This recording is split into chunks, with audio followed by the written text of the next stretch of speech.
3-4 defa da kapattım ben.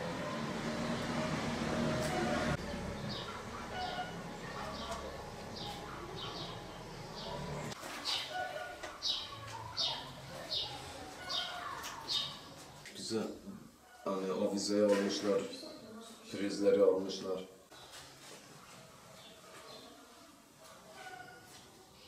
Burası Chopin yeridir. Chopin'i çalmışlar burada. Tüp çalınmış. Buzdolabının motorunu, dondurucunun motorunu söküp çalmışlar.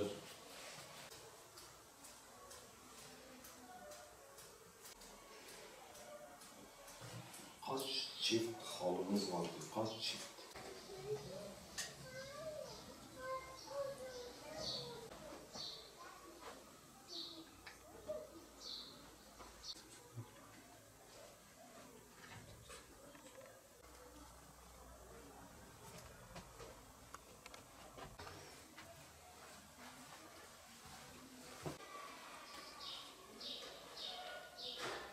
Ne desen abi aklına gelebilecek süpürge makinesi, ütü makinesi.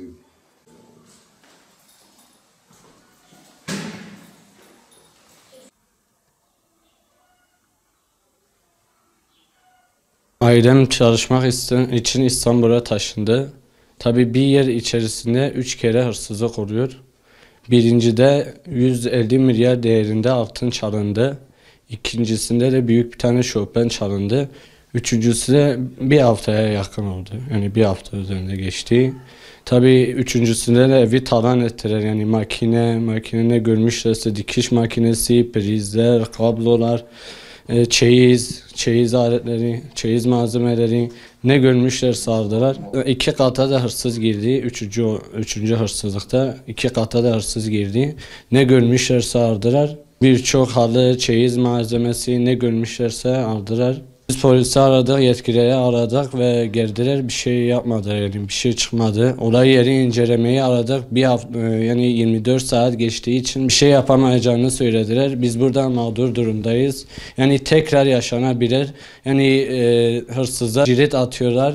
Öğle vaktinde bile yani hırsızlık yapıyor. Kapımız bile çalındı yani. Hırsızlıkların çok olmasından dolayı abim İstanbul'dan Batman'a geldi. Yani hep kontrol ediliyor. Hep yani evi kilitlerini kırıyorlar. Hep eve giriyorlar. Yani hırsızlar yani bu evi mesken haline getirmiş durumdadır. Hep bu eve giriyorlar. Hep yani kilitleri kırıyorlar. Bize zarar veriyorlar, mala zarar veriyorlar. Yani bu hırsızlık olaylarının öne alınması lazım. Yetkililerden, Sayın Valimizden gereğini yapılmasını istiyoruz.